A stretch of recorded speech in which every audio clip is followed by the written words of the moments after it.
What's going on, everybody, and welcome back to Comic Breakdown. If you guys are new to the channel, do me a favor, hit that sub button, hit that notification bell, make sure you're not missing any of the awesome content that we have coming out. With this video, we are jumping back into Devil's Reign with our Omega issue. This is what comes after. With Wilson Fisk on the run, Luke Cage is now the mayor of New York City, and Daredevil and Elektra, they have chosen a new mission. They have chosen to take down the Hand. If you have not been keeping up with Daredevil or Devil's Reign, be sure to check out the link in my description as well as the top of this video. It will get you completely caught up on the entirety of these events. Be sure to buy the comic, support the industry, and with that being said, let's dive into this breakdown. Alright gang, so as we dive into the Omega issue, this is the aftermath. This is what comes after. Picking up with Daredevil and Mr. Fantastic. They have been trying to track down Fisk, to try and figure out where he might have gone. Based on his travel trajectory, Reed Richards comes to the conclusion that Fisk is hiding out with Dr. Doom. At this point, they have to assume that he has teamed up, made some kind of deal to have his protection. Dr. Doom being smart enough to have some kind of blockers for magic and telepathy. And so as it stands, Fisk is gone. But something today is vastly more important than tracking him down. Today is the day of Matthew Murdock's funeral. In the Devil's Reign event, what we saw is Mike Murdock, the brother of Matt. Kingpin had killed him, believing it to be Matt Murdock, believing that he was killing the Daredevil. There is only a few individuals that actually know this is Mike. Now, of course, most of our heroes know this information. We have Matt Murdock, who is fully diving into being Daredevil, believing that it is better this way, believing that the world should believe Matt Murdock has met his end. Having his funeral, Kristen giving a wonderful and beautiful speech about Matt. We have Jameson having a discussion with Nelson. And while there's a lot of things going on, the question is, why is Matt Murdock's brother not here? We also have the district attorney coming up and having a discussion with Jessica Jones. Now, the First Lady of New York City. Life and things are beginning to drastically change for this family. Looking off to the side, this is where we see Butch, the new kingpin of New York. He has come here to pay his respects. But Luke Cage isn't having any of that. At the end of the day, he is the mayor, he is a superhero, and Luke Cage doesn't believe for 1 second that Butch is here just to pay respects. He believes that Butch has come to really flex his ability to walk among mourning superheroes, to make him appear untouchable. But the truth is, Butch knows exactly who is in that coffin. He knows that it is Mike Murdock. He also knows that Wilson Fisk is responsible for his death. This was like Butch's best friend. They grew up together. They came up in this world together. If anybody wants justice for Mike, it is Butch. As he has a little bit of conversation with Nelson, he lets it be known that this is all a sham. He knows that Matt Murdock is not the one in that coffin. Instead of Mike's friends coming and paying tribute, coming to mourn the loss of him, nobody even knows that he is dead. Moreover, he is wondering where the Golden Boy is. Where is Matthew Murdock? Why is he not at his brother's funeral? Well, he's gonna keep this information to himself.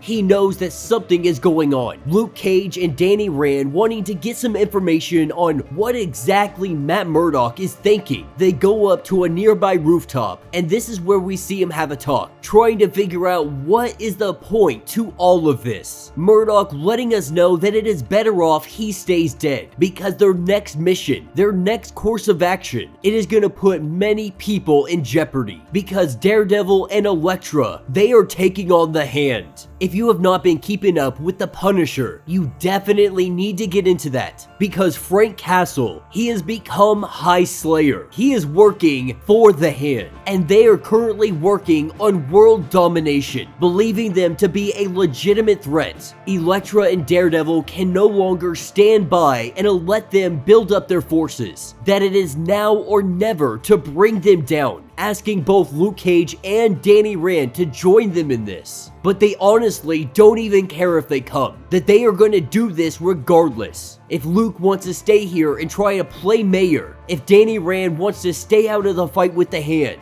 then they will do this all on their own. What Luke Cage really came up here to let him know is that the game he is playing is very dangerous. Not referring to the Hand, but referring to really diving into the Daredevil persona 100%. That this is not a healthy way to deal with the death of his brother. And while one day he says he might mourn him, even get revenge for his brother, after everything that he has endured, from prison to Fisk, he feels like right now his mind has never been clearer, getting interrupted because he hears a robbery in progress. Bank robbers thinking that they have the opportunity to go rob whatever they want because the heroes are in mourning. Because the heroes, vigilantism, it is still technically illegal in New York City. Unfortunately, they run into the whole freaking crew. Danny Rand, Luke Cage, Daredevil, and Elektra come down on them, quickly taking these guys out. Apprehending them, we see the arrival of our Thunderbolt. This isn't the Thunderbolt team that we saw Fisk create. These are just our grunts, our guys on the ground getting things taken care of. But the truth is, they don't seem to like our new mayor or any of our vigilantes. The Thunderbolts had every intention of arresting our heroes until they saw the mayor, saying that he will get a slide just this once. But he also lets it be known that he doesn't answer to the mayor, that he works for the people of New York City. And while vigilantism is still illegal in this city, they will enforce it to the fullest extent of the law. This is where we pick up with Jessica Jones. Jessica had been trying to figure out what happened to the Purple Man's children. Of the 5 of them, 4 of them are depowered, all 4 of them being able to go to the same foster home. Now, one of the children, the one that still has abilities, him on the other hand, they haven't been able to find him a home. People are terrified of what he can do, as Jessica Jones finds him in this place with a power dampening collar around his neck. She rips it off as he uses his powers to make this old lady walk away. Right now, he is in a very difficult place. While Jessica goes on to explain that he can't use his powers in this manner. That if he does this, if he takes away the free will of other people, they will only continue to see him like a monster. But right now, he feels slighted. They have taken his freedom away. They put collars around his neck. He is justifiably angry as Luke Cage tries to figure out how he's going to get rid of this anti-vigilante law. Getting off the phone, he is picking up with his wife and his kid. Jessica coming through the door, but they have a new member of the family. Taking us later that evening at the cemetery, we have Mike Murdock's body who is about to be buried. Kristen is the one that found him dead, the last one to stay here, spending just a little more time with what she believes to be Matthew. When she found him murdered, she found in his hand the Norn Stone. Not really sure what it is, not sure what it does. She believed that it was important to him. Because of this, she lays it inside of his casket. She says her goodbyes, and she walks away. And that will be the end of this issue. So let me know what you guys think down in the comments. You know, they are releasing this Omega issue super freaking late. Daredevil, it has been over for quite some time. Devil's Reign has been over for a minute now. They could have came with this just a little bit faster. More than likely, what we are gonna see is Daredevil Elektra versus the Punisher. Knowing Marvel and comics in general, more than likely what we're gonna get is Daredevil Elektra Punisher versus the Hand. This is just setting up the future of Daredevil, taking him out of New York City and going and hunting down the Hand once and for all. Because both him and Elektra, they know that they are never going to be safe. They are never going to get peace. They will never be left alone just to love one another. Not until the Hand has been taken down. Luke Cage now being the mayor of New York City. It is going to be very interesting to see him deal with the politics of the city. While he may be dang near indestructible, bulletproof, brute force Force is not gonna work in this case. And then we have Mike Murdock, the Nornstone, the endless possibilities of what this means. Very likely we're gonna see the resurrection of Mike Murdock. Maybe, just maybe, he'll become something more. Maybe he'll become something bigger. We could sit here and speculate on what that is all day long, but I want to know your guys' thoughts. Let me know what you guys think the future of Mike Murdock is going to be. Let me know your thoughts. Let me know your theories. If you would like to support the channel, you can always do so by hitting the super thanks button. This button will let you donate directly to the channel, and every little bit helps us out. Now, if you can't do that, do me a favor, hit that sub button, hit that notification bell, make sure you like this video, and until the next breakdown.